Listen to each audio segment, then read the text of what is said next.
Carl, thank you very much for inviting us to the Reptile Discovery Center today. Okay, I've been walking through and seeing a lot of really interesting animals here. And again, we can say snakes, or we can say lizards, or we can say turtles, but animals, okay? Right now, if you would take a moment and tell us a little bit about the center, the history of it, how it got started, what it's doing right now. Sure. So, Jerry, welcome to the Reptile Discovery Center. And we're kind of several things. We are a small reptile zoo, and the focus there really is to expose people to this unique branch of the animal kingdom, the world of reptiles. And we lean heavily toward venomous snakes, but we have reptiles of all kinds here.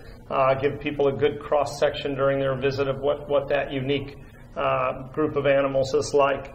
The Reptile House and the Snake Center is kind of set up zoogeographically. So we've got snakes from Africa, and then a little touch of Australia, followed by snakes from South America, and then Asia, and then North America, and of course finishing with a lot of our native Florida snakes here. And the idea there again is education. We wanted people to get the opportunity to see snakes not only from the local area but from all over the world, get a sense of how unique and fascinating these animals are.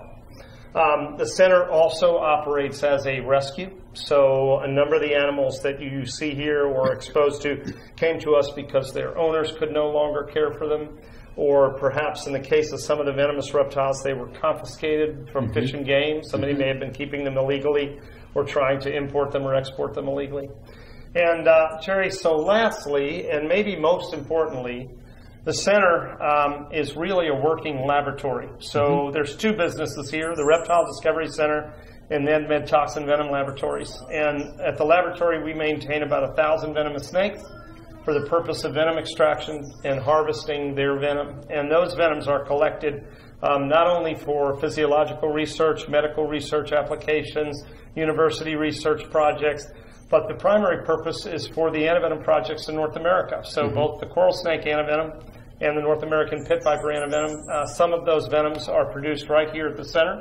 We work with 4 other laboratories in North America on those projects, and we're producing venom so that they can make serum life-saving antivenom. The Asian or monocle cobra is a dramatic and dangerous snake. Like most true cobras, when threatened or frightened, this snake will display a hood. The hope is to look larger and more dramatic, scaring away a potential intruder. Although there are many stories about the emblem on the cobra's hood, its real purpose is probably to confuse predators. Cobras are extremely dangerous. They have a very toxic venom and are capable of producing large quantities of it. The Asiatic and his close relative, the Indian cobra, are still responsible for many snakebite deaths each year. Ranging over a large part of Southeast Asia, the monocle cobra is still quite common in many areas. Cobras possess a small, fixed front fang, and as the snakes are induced to bite, you can often see these fangs. Cobra venoms often contain powerful postsynaptic neurotoxins capable of disrupting neurotransmission and resulting in paralysis and respiratory arrest. Sometimes as little as 10 to 20 milligrams of cobra venom is a lethal dose for an adult. As you watch the monocle cobra bite, they are routinely producing over 100 milligrams of venom during a single extraction. Cobra venom is rich in a host of proteins and toxins which have varied uses in biochemical research. Monocle cobra venom is used not only to make antivenom, but is currently being used in viral research, organ transplant work, neuromuscular chemistry, and the list goes on.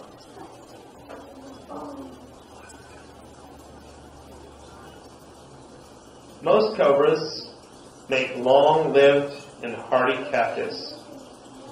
Many of the cobras you see here were born and raised at the Reptile Discovery Center and Mid-Toxin Venom Laboratories.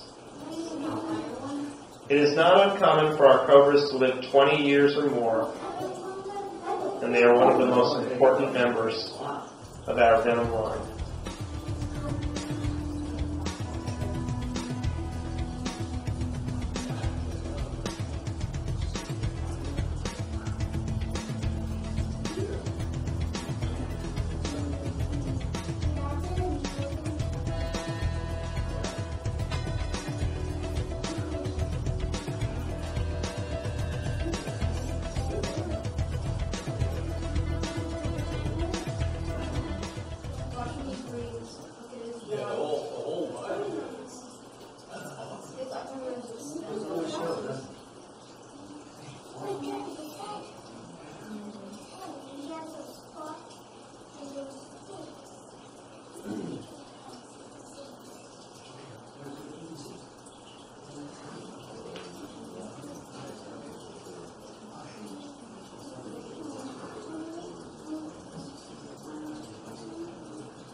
Excellent then. Okay, here we are in an exotic area. Yeah. Okay, very much so. I mean, I see snakes here that I don't normally find here in Florida. Okay, No, thank you, right. Lord. Okay, Welcome to Africa. Right. Very much so. I mean, some of them are. I mean, we have a Gaboon viper. The Gaboon viper, right? Okay, beautiful animal. Spectacular. The coloration is just spectacular Yeah. on it. Yeah. And something just below it here that I find extremely fearful because they're extremely fast, and Yeah. it's a black mamba. Now, the black mamba's not black on its skin. Yeah, right. It's That's the famous story about black mambas. So black mambas tend to be a slate gray or even an olive green, but the interior of their mouth is black. And when mambas are alarmed or alert, often they gape, and you see that coffin-shaped head and that black mouth, which is intimidating. And of course, mambas, toxicity-wise, are some of the most toxic land snakes out there. So a big black mamba, this is almost a 9-foot female. And a big snake like this is capable of injecting literally a dozen or more lethal doses of venom in just one snake bite. So mambas are terrifically toxic. They're doing some interesting work with mamba venoms on pain research and some brain chemistry stuff. And so they're kind of unique venoms, and we keep 3 of the 4 species of mambas here on site. Gaboon vipers are famous because, of course, they've got the largest fangs of any venomous snake. So a big adult gaboon, this is a young female, she's only about 3 years old. She's about 4 feet long now, but a big adult gaboon viper will go 6 feet in length, and a big, giant, plate-sized head with 2-inch fangs really makes them a formidable snake. We've got Cape cobras, green mambas, the puff adder. This is kind of a unique snake because the puff adder probably is responsible for more snake bite in Africa than maybe any other snake. He and the saw-scale viper still probably kill more people over there, certainly than the black mamba or the cobras combined. Right. So puff adders are formidable and dangerous snakes. That particular snake there is from Tanzania, and you can see brilliantly patterned, but if you lay that snake in dry grass and brush and sand, he vanishes and disappears. Yeah, exactly. So Africa's got some great venomous snakes. We've got several African species on the line, including 3 of the mamba species. And so we are producing venoms right now from African snakes. Okay, now, as we walk through, we're talking about venomous snakes here, but I noticed there's an Angolan python. Okay.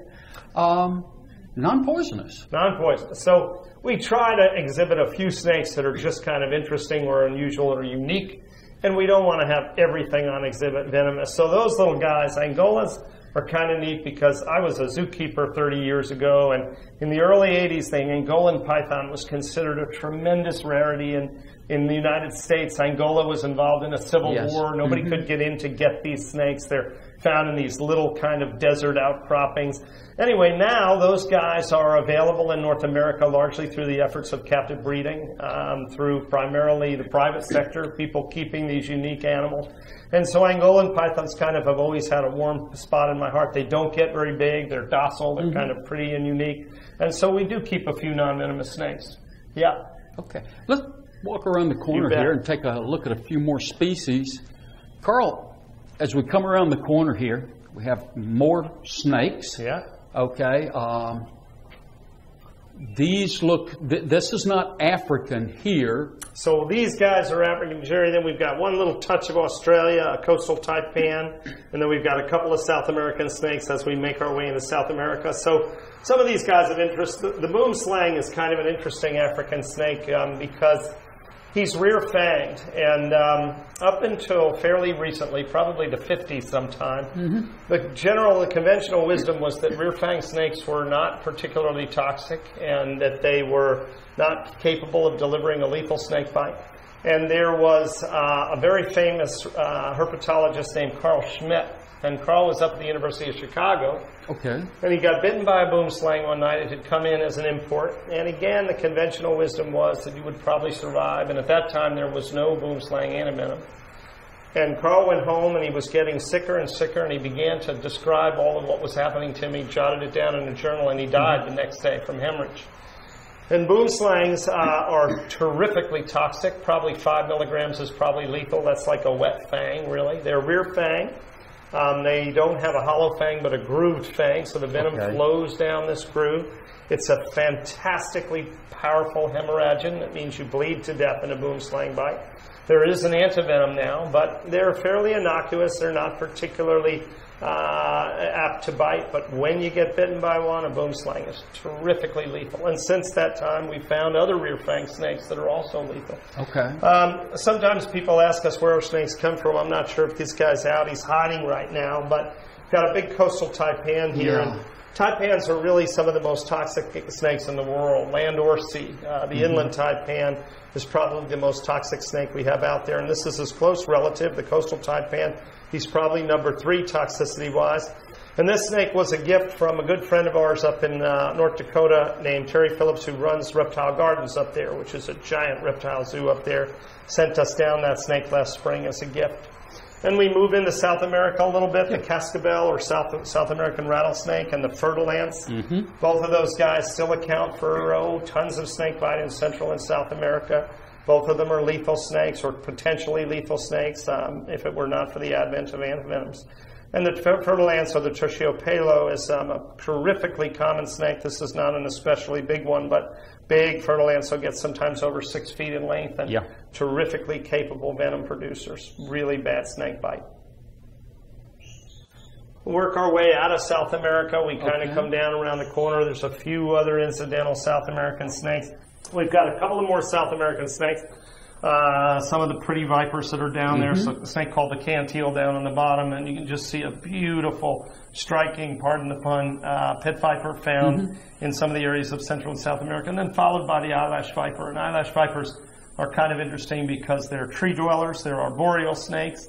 They come in all these spectacular colors of bright yellow and brilliant green and pink and brown. And you can imagine an eyelash viper coiled at the top of perhaps a clump of bananas or something, or in a bromeliad. You'd probably never see a snake like that. So both spectacular. Up top, we've got a little snake called the Sri Lankan palm viper. You can't see him, but he's tucked back in the corner back there. He's kind of a turquoise blue. Again, these are arboreal snakes found in the trees. Followed by the green tree python, another non-venomous snake. And then, of course, that brings us to the Indian cobra. And Indian cobras, we think this is a snake of real interest because Indian cobras still bite literally tens of thousands of people every year. Parts of India closely related to the Asian cobra, the monocle cobra.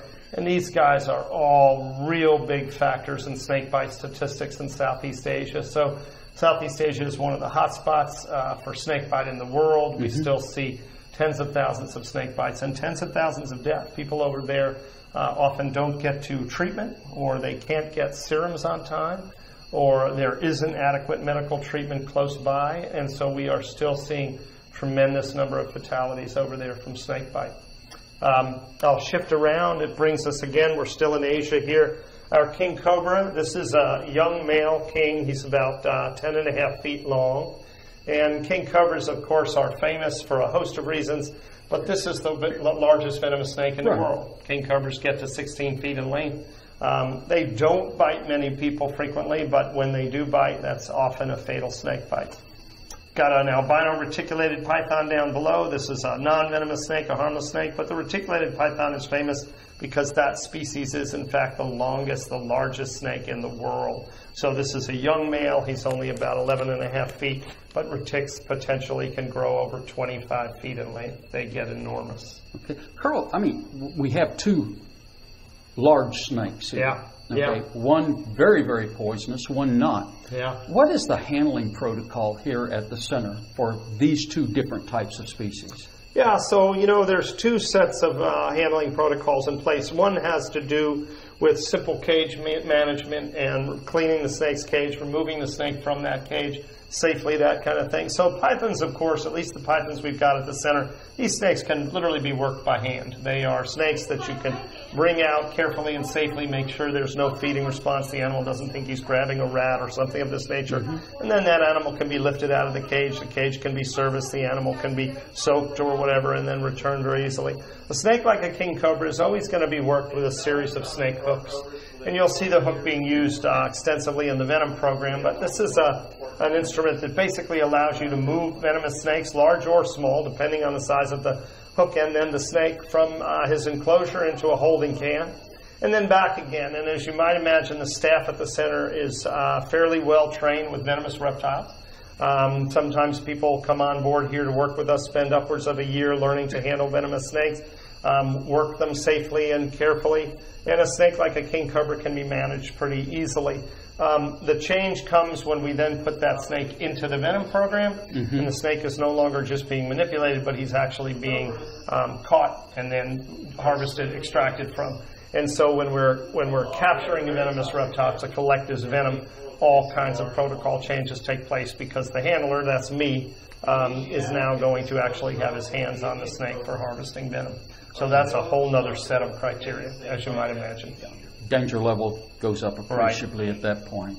Right. Okay. So we work our way out of Asia. We've got a few other little vipers over here. North Africa, Vietnam. Yeah, right, exactly. New Guinea. And so these guys this is not a snake. No, there's a lizard, right? Yeah, we have just a couple of token lizards in the snake hall. And this is a blue-tongued skink. And blue-tongues, he's buried in there right now. But they get big. They're kind of dramatic, beautiful lizards. They're gentle. They make great pets. They're common in the pet trade. But it's kind of a neat glimpse into what you might see running around on the shores of Australia or New Guinea or something like that. Okay, now here we have rattlesnakes, but they're not native to Florida. These are North American. We shift into North America, and we always think a good way to do that is with some unique and different rattlesnake species. So we've probably got close to 30 different species of rattlesnakes in North America, or species and subspecies. And some of these guys are unique and interesting for a whole host of reasons. They're beautiful. They come in all shapes and sizes. And, of course, some of them are fantastically toxic. The Mojave rattlesnake possesses in parts of his range a terrifically toxic neurotoxin, almost on the level of cobras. The Southern Pacific rattlesnake has a very unique venom, and in parts of his range, again, terrifically toxic with something we call a myotoxin, which manifests itself neurotoxically in a clinical picture. So it makes these guys interesting. He looks like not a particularly dangerous rattlesnake. Southern Pacific rattlesnakes are fantastically toxic. Little rock rattlesnake. This is some of the snakes that be found in the mountains of Arizona and some of these little montane settings, rock slides and that kind of thing. Kind of pretty. That's a large adult right there. They don't get very big. Still pack a bit of a snake bite, a wallop, not typically a lethal snake, but still kind of interesting. They are a poisonous snake. Absolutely. Yeah. Absolutely, Jerry, right. So we like people to just get a glimpse into a little bit of the uniqueness of rattlesnakes. I would love to exhibit 20 or 30 different species, but we just don't have the room or the space. I understand. So then we move, we shift, and we head around the corner into some of Florida's venomous snakes. Excellent. And some of our favorites. Jerry, then we come around to where we begin some of our Florida snakes. And so you're familiar with some of these guys. They're unique and interesting for a whole host of reasons. Red rat snake, of course, non-venomous, or what they call the corn snake, kind of a common snake in Florida, common here in Volusia County. Constrictor. Yeah, constrictor, exactly right, and often encountered as people are picking up tin or old wood piles or that kind of thing. Next is the southern copperhead, and the southern copperhead is kind of interesting in Florida for a host of reasons. This guy is not found in most of the state. Right. He's found just north of Tallahassee in the Apalachicola River Valley, and some of those counties up there, Gadsden County, Liberty County, that kind of thing, where they are found in Florida, they're common. You see lots of copperheads, Torreya State Park, that kind of thing, but they don't come down here into the peninsula normally. Copperheads are not typically considered a lethal snake bite, but it's certainly a snake bite that requires medical attention and antivenom. And if I'm not mistaken, that's something you've had some experience with. Back in 1976, I believe it was, I had a encounter with a copperhead up in North Carolina to the back of my left ankle. So, yeah, I'm familiar with the copperhead and the anti-venom and such as that. But tell us a little bit, again, you put on the demonstrations here. As you said, it's a working facility. Tell us a little bit about the venom extraction, the process. So a couple of these guys fall right into that discussion. The southern copperhead is a brilliantly patterned pit viper of the southeastern United States. This snake is found throughout the coastal plain from eastern Texas to southeastern North Carolina, and is still common in many of these areas. His close relatives, the northern copperhead, broad-banded copperhead, Osage, and Trans-Pecos copperheads, can be found from West Texas through parts of the Great Plains, up the Mississippi River Valley, and over a large part of the Appalachian mountain chain. The snakes you see today are all southern copperheads. Copperhead bites, although almost never fatal, still involve swelling, significant pain, nausea, and sometimes tissue destruction. Antivenom is only used sometimes in copperhead envenomations. The southern copperhead produces a venom long sought after by researchers. This venom contains an important protein called contortristatin. Contortristatin inhibits platelet aggregation and cellular adhesion. These properties have taken this protein into a variety of cancer research.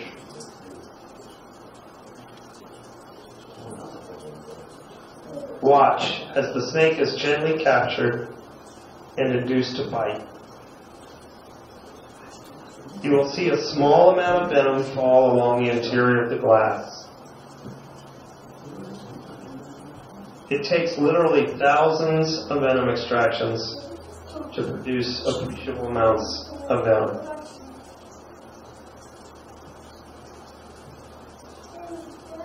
After the snake is bitten, he will be returned to his clean enclosure, fed, and left alone for 14 days until his next venom extraction cycle.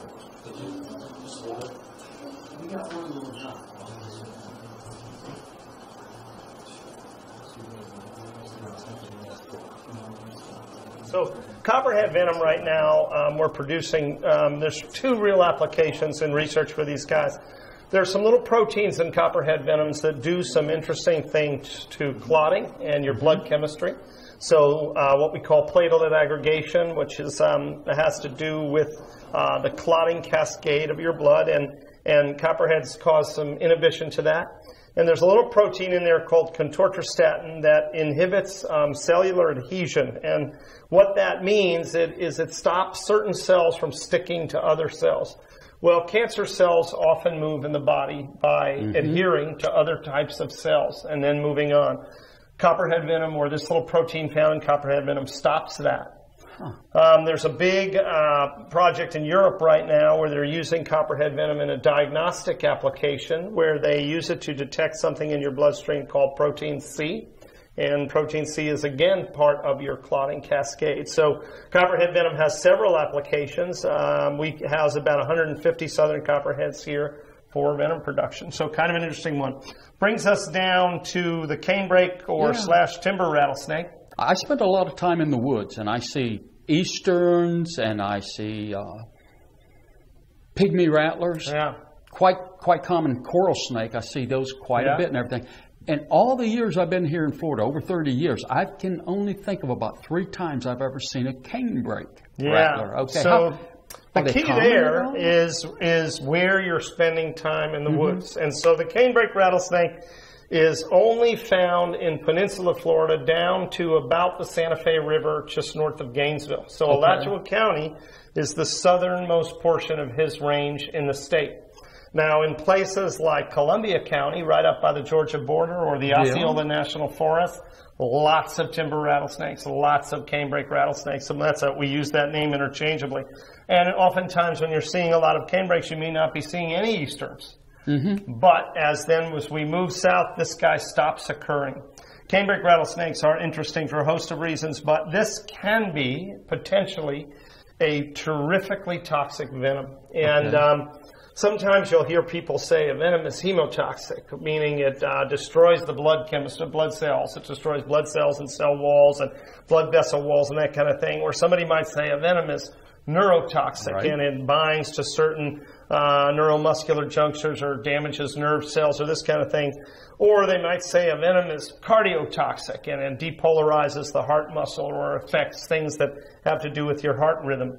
The truth of it is, Jerry, most snakes have a combination of those things. Okay. Although one part of that venom may be more lethal than another. So, for instance, oftentimes in rattlesnake bites, you die from hemorrhage or shock. But some rattlesnakes have terrifically toxic neurotoxins present in their venom. And the canebrake is one of those rattlesnakes. Okay. There's a toxin found in that venom, especially in some of the North Florida specimens, called canebrake toxin. It is a terrifically dangerous, what they call presynaptic neurotoxin. Most people think of rattlesnakes as hemorrhagic or hemotoxic. Not true. So here this guy is, and in some parts of his range, not all of it, and in fact in some specimens, not all of them, we find this terrifically toxic neurotoxin, although in other parts of the range it may be completely absent. And clinically, that can be a real challenge for a physician because he's not sure what he's up against when he comes up against a rattlesnake bite.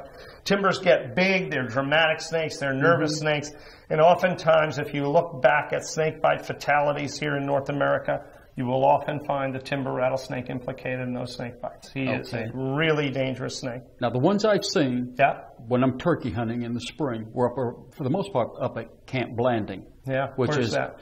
That's southwest of Jacksonville. Okay, yeah. Northeast of Gainesville. Stark. Oh, okay. Okay, it's in that area there. It's a National Guard training camp there. Okay, and they allow turkey hunting on it like that, and that's where I've seen most of them. Yeah, you get up into southern Georgia, these guys get really prevalent. You start to move west out toward New Orleans, and that's really prevalent in some areas. And then, of course, the timber rattlesnake, the montane version, is the snake of the entire eastern seaboard, the Appalachian mountain chain. So they are really unique, interesting snakes. They get big, and the ones here in Florida really can be terrifically toxic. Do they have, some of them have a little more, I don't know what to call it, almost a little bit of a pink phase? Oh, no question. We see because that's what I've seen. Yeah, yellow to black to really pink and purple. And Florida snakes are really famous for that pink and purple. This particular snake happens to be from the lowlands of South Carolina.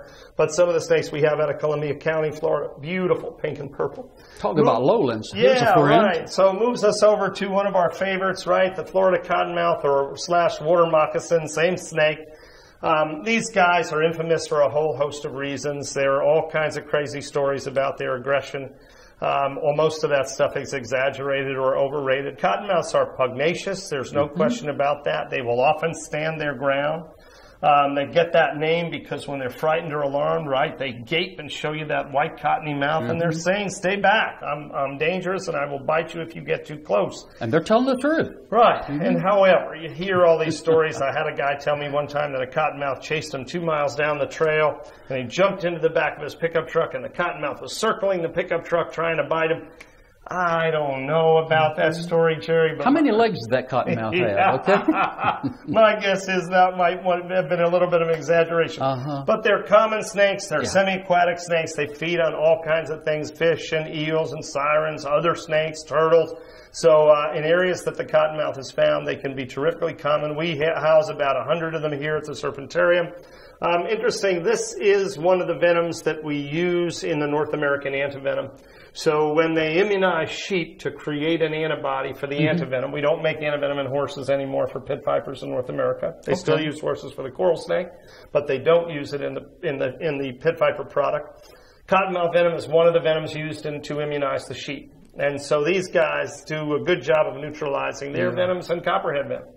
Okay, well, let me ask a point on that, okay? Because in my mind, I'd always thought that you had to have a anti-venom specifically to the snake that bit you. Right. Very, very common misconception, but very common conventional wisdom. A lot of people think that. So what happens is, in North America, we make two antivenoms here. We make one called a crotalid polyvalent, and it covers all of our pit vipers. It covers all of our rattlesnakes, all of our cottonmouths, and all of our copperheads. One serum. You get bitten in New York, Florida, or California, you're getting the same antivenom. Now, we use 4 venoms to make that antibody in sheep. We use cottonmouth water moccasin, Mojave rattlesnake because of that potent neurotoxin, eastern diamondback rattlesnake, and western diamondback rattlesnake. They immunize 4 different groups of sheep to those venoms. They mix all of that antibody together, and that's what a polyvalent antivenom is. And that antivenom then covers maybe 50 different species of snakes, some of them better than others. But if you get bitten by a pygmy rattlesnake, you're getting an antiserum that is not made from pygmy rattlesnake venom.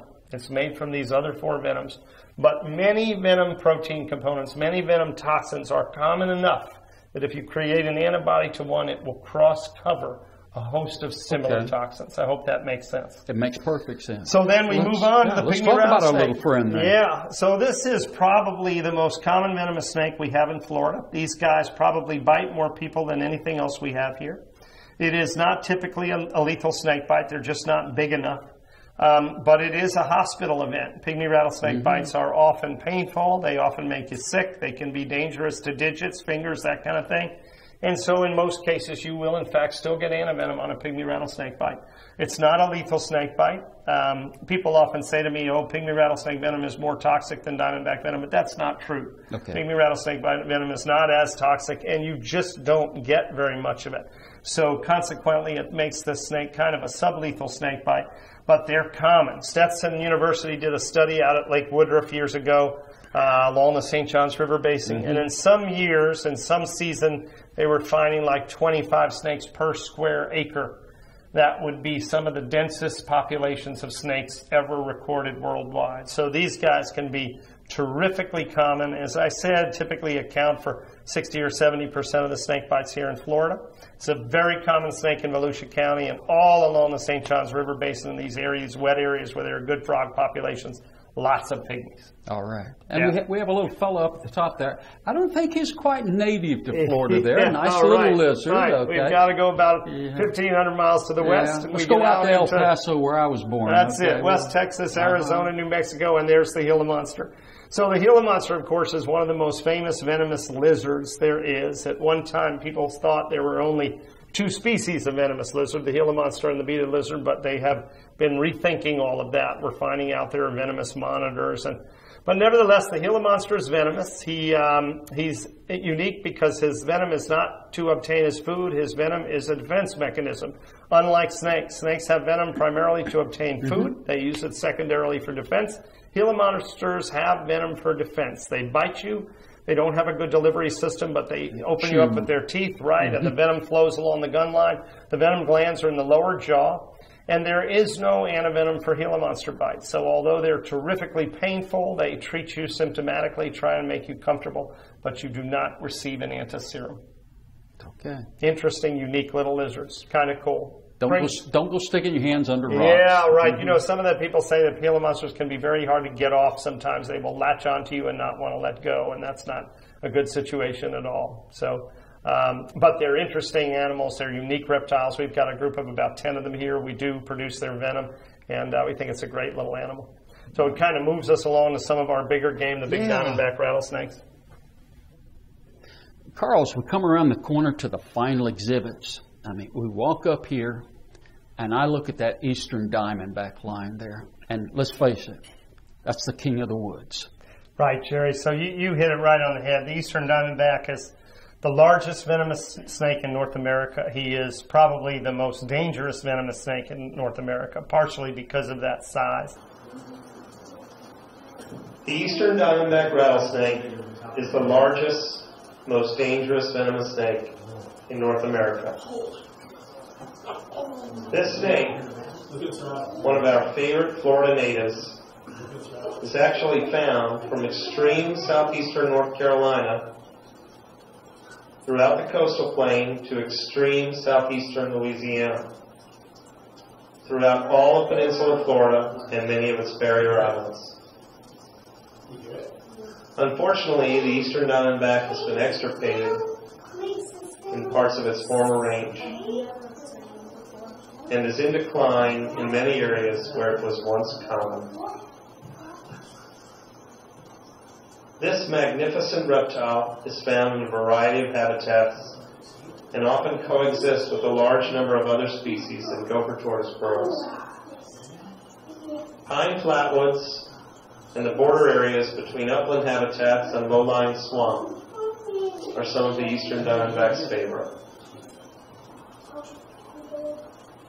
Diamondbacks feed exclusively on warm-blooded prey, with rabbits, rats, and squirrels all being normal parts of an adult's diet. The eastern diamondback is capable of injecting huge amounts of a very toxic venom.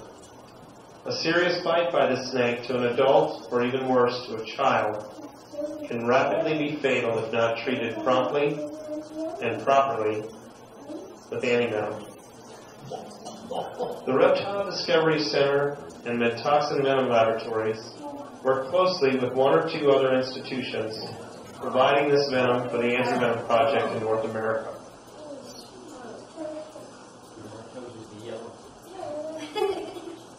Diamondback rattlesnakes are delicate captives. Extreme care is taken in handling these snakes, both for safety and to ensure a supply of venom for antiserum.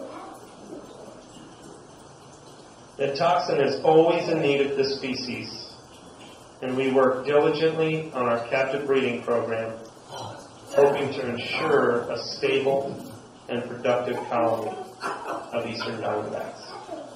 Easterns get to over 7 feet in length. We still routinely see snakes that are probably 4.5 or 5 feet with some frequency. This is really the big game of North America. Above him, the western diamondback rattlesnake, also a really large pit viper. Both of these guys are potentially lethal. This can absolutely be a deadly snake bite. We always think a terribly dangerous combination can be a big rattlesnake and a little person. So a big rattlesnake and a little kid, or that kind of thing.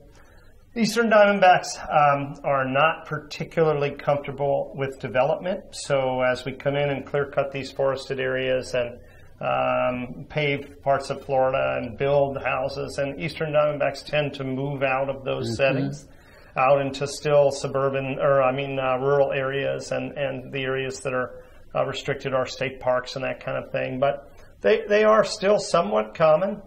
We still find eastern diamondbacks in every county in Florida. It's a terrifically dangerous snake bite, partially because of volume. So when you watch an eastern diamondback bite in the venom program, you often see a giant amount of venom. We always think every emergency room doctor should catch a glimpse of that, because they'll realize what they're up against in terms of what they got to neutralize. Big eastern diamondback rattlesnake will live, 25 years, something like that. Most lifespans on snakes run in that 20 to 40 year range. Okay. We've seen a few guys live outside of that longer than that, but with rattlesnakes, 20 to 25 years is about right. As you say you don't see them as frequently really as you do the pygmies, but they're out there. And we always think it's really a fortunate thing if somebody comes upon a rattlesnake in the woods. So, well, let's talk common sense for a second. Okay, you're walking along. Hopefully you're on a trail and you can see where you're going and you're looking. You are actively looking around just to be safe, okay? But you walk up and hopefully not right at your feet, but at a distance. What's the common sense thing to do when you see a poisonous snake, be it large, it's a small? Great question, Jerry. It's a great question. And you touched on it right off the bat. We always tell people that they say, well, what's our best defense against venomous snakes? How can I? And I always think your best defense is your eyes. Yeah. We always think, don't put your hands where you can't see them. Don't reach into holes. Don't step over things you can't see or step over logs. And as you say, when you're out in these areas, these rural areas or on a farm setting or certainly out in the woods, we always think you should be looking. You should be watching where you're walking, watching where you're putting your hands, watching where you sit down. However, one of the reasons snake get such a bad rap is they often take people by surprise. Yeah. They are secretive, so they're often hiding or nestled among brush where you don't see them. They blend in. They have cryptic coloration. So all of a sudden what happens is people see a snake. They don't realize that they walk up on it. And it's a startling event, and that's never particularly pleasant. And then people say, well, what should I do? Should I turn around and run? Should I kill the snake? And we always think, stop. That's the first thing you do. Realize what it is that you're looking at. Am I a safe distance from him?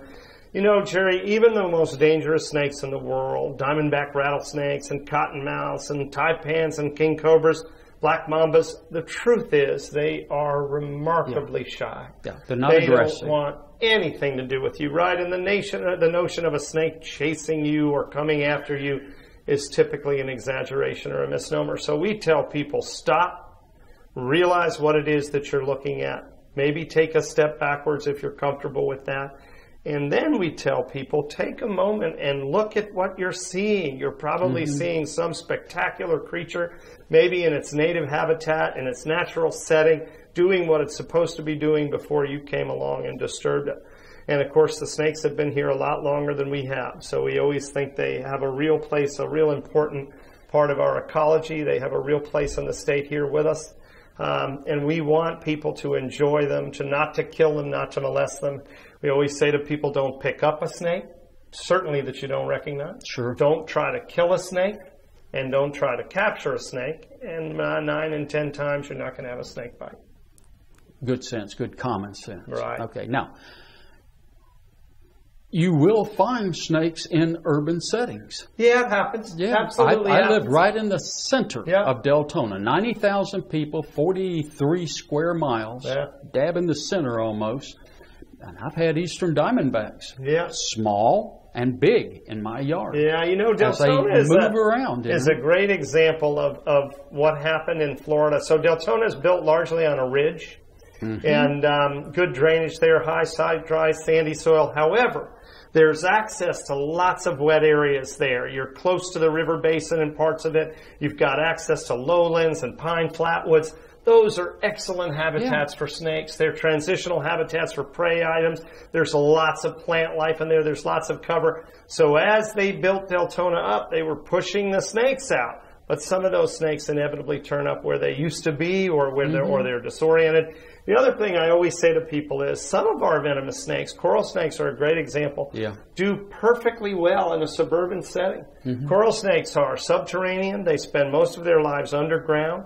You can have a robust, healthy coral snake population literally living under your house and be completely unaware of them and maybe not see one for a decade or more. And all of a sudden you walk out one morning, they're crepuscular, they're active early in the morning or late at night typically. You walk out one morning and here's this 3-foot coral snake on your driveway and you think, where did he come from? When in fact, maybe he's always been there for years and years. So some of them do much better around people than others. But you're right. Occasionally they do still turn up in very much suburban settings. Absolutely. Well, you mentioned the coral snake. Let's take a look here at the eastern coral snake. Talk to them about it. And the scarlet king snake, which is, call it a mimic or whatever like that. And both of them, of course, right now are hidden. These guys are both typically subterranean snakes. They're not usually seen. We have a picture of them. And, of course, the coral snake, we work in the venom program, so you're going to see a coral when you're here. The eastern coral snake is a shy, secretive, and normally inoffensive snake. A good thing, since drop for drop, the coral's venom is perhaps the most toxic of any snake in North America. The coral is also a spectacularly beautiful snake. Its brilliant red, yellow, and black banding pattern is easily recognizable, and the well-known rhyme, red to yellow, kill a fellow, is a quick guide to tell if it's a coral. Watch as the coral bites. You will see just a drop of straw-colored venom. This tiny amount is in fact a lethal dose. Just 4 or 5 milligrams is probably enough to kill an adult. The coral snake is closely related to the cobras, mambas, and sea snakes. A member of the elapid family, he has a small front fixed fang, and although unable to penetrate sneakers, shoes, or perhaps even thick pants, the coral is a capable biter when he chooses to be. Perfectly able to bite a finger, hand, or any other part of the body. Coral snake venom contains powerful neurotoxins capable of disrupting a victim's ability to breathe. Symptoms, which include difficulty in swallowing, difficulty in speaking, droopy eyelids called ptosis, and eventually respiratory failure, are sometimes delayed, not setting in for hours after a bite. When they do set in, they can be rapid and dramatic. Antivenom is extremely important in treating coral snake bites. The Pfizer Corporation is once again producing a coral snake antivenom. In addition, a Mexican antivenom, as well as several other foreign serums, do seem to be effective in treating bites by the North American coral snakes.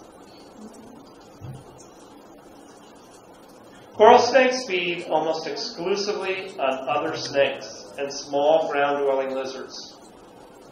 Because it is difficult to obtain a steady food supply in captivity, the coral snakes that fed toxin are tube-fed, a pre-measured high-protein diet. Watch as the tube is gently inserted and the diet moved into the snake's stomach. This will hold the coral until his next venom extraction and feeding 14 days from now. The coral snake is famous because he's probably the most toxic snake we have in North America. He's got a fantastically toxic, neurotoxic venom. This guy is right up in there with the mambas in terms of toxicity. They are shy snakes. I was going to say, they're almost docile. Yeah, they don't want to bite typically. They can't get through a good leather shoe. They probably can't get through a pair of jeans. But, you know, lots of misconceptions about coral snakes. People say, oh, they have to chew on you between the fingers. That's incorrect. A coral snake can bite you in a millisecond. He can inject a lethal dose of venom in a millisecond. He can bite you on your nose, on your back, on your foot, just as well as he can between your fingers. The other common misconception... Are they rear-fanged or front-fanged? No, that's the other common misconception. A lot of people think coral snakes are rear-fanged. Right. Coral snakes are cobras. They are members of the elapid family. And the elapid family, what makes a snake a member of that family is a front fixed fang. So they have small fangs, but they are absolutely little cobras. That's what a coral snake is. The old rhyme, red to yellow, kill a fellow, we always think all you have to remember is that part of it. You don't need the other part because if you have the red to yellow, that's it. And we like to tell people a stoplight works even better. Yellow touches red, stop.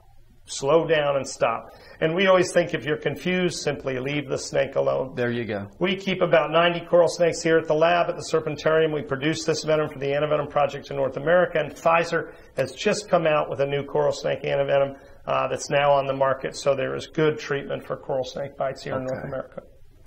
And last but not least, the red Yeah, we have a pygmy. little red pygmy, Jerry. These guys, this is a little pygmy rattlesnake from North Carolina. Okay. And this is not our dusky pygmy, but a very close relative. And these guys are kind of unique and interesting because in certain parts of the range in the Carolinas, they really lend themselves to almost pink or red. They're quite beautiful. So he's very similar to our little dusky, but he's just a little differently colored. All right. So, Interesting. yeah, it's a pretty good introduction and a little teaser to the world of venomous snakes, and we hope it kind of whets your appetite and makes you want to learn more and exposes you to some of these unique and interesting animals.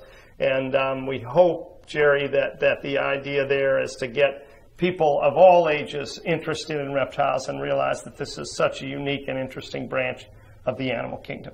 Carl, thank you so much for My taking pleasure. your time with us You today. We bet. appreciate Thank it. you for having us. Our audience very much appreciates it.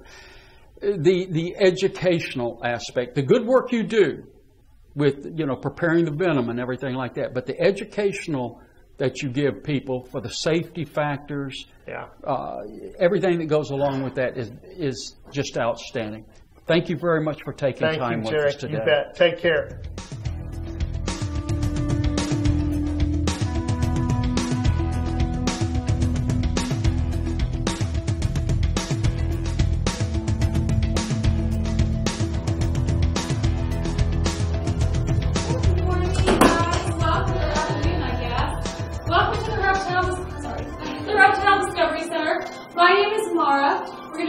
Our venom program in just a couple of minutes. The program's narrated, so you guys will have an excellent understanding of what's happening as Carl and I go through it with you. Then the two of us will be out at the end to answer any questions you guys may have venom. We collect or we harvest snake venom for the anti-venom projects here in North America. What that means is the serum that you'll be treated with at the hospital in the event that you are bitten by a venomous snake. Carl and I do not make that here. A large pharmaceutical or medical company makes the drug, but the project does begin here with us in the collection of whole venom. So what they're going to do is take the venoms that you guys see collected here today, and they'll use them to immunize a horse or a sheep. The process is called immunotherapy or immunology. What that means is that they use a little bit of venom and a lot of saline solution and set up booster shots. Those booster shots are then injected into a large host animal, either a horse or a sheep in this country. It does not hurt that animal. The animal then just produces what's called an antibody response in its bloodstream to that booster shot. Our bodies do the same thing when we get the cold or a flu. It's just a body's way of protecting itself from anything it deems dangerous. After a couple months of those booster shots, the animal's blood is then drawn. Again, it does not hurt them. It's just like the big red bus for us. The antibody is then separated out and cleaned up, and that's what antivenom is. So when you go to the hospital with a snake bite, the drug that is saving your life is horse or sheep antibody derived to the snake venoms of the snakes that you're area. They also use snake venoms in a whole host of medical, physiological research applications, and that is why we handle all of these dangerous snakes. We always start off with a couple non-venomous or harmless animals that you're welcome to hold or touch if you would like to. You certainly don't have to if you don't want to. The snake in my left hand is an 11-year-old eastern chain king snake named Shackles. This is the king snake of almost the entire eastern seaboard, all the way from southern New Jersey down to northern Florida, and almost everything east of the Appalachian Mountains. Gets the chain part of his name from that chain-like pattern that you see in his scalation, and the king snake part of his name because he eats other snakes. Not as a steady diet like our coral snakes here in Florida do, but he will eat other snakes that he comes across them and he's hungry enough. That includes venomous snakes. So something in Shackles' bloodstream does not allow the venom to bind to whatever cell it's intended to destroy. So for all intents and purposes, Shackles is immune to the snake venoms of the snakes of his area, but only the snakes of his area. The snake in my right hand is a 10-year-old ball python. Ball pythons are native to West Africa. They don't get very big, about 4.5 to 5 feet is a full-grown adult. Consequently, these guys are very popular now in the pet trade and are produced in literally thousands of different colors and patterns due to what we call selective genetics. So Snowflake here is an example of that. He is what's called an ivory ball python. That just means that none of the skin cells or the genes that code for color are present in his skin cells. So you see a completely white snake, though he does have color in his eyes. So you see a nice dark eye.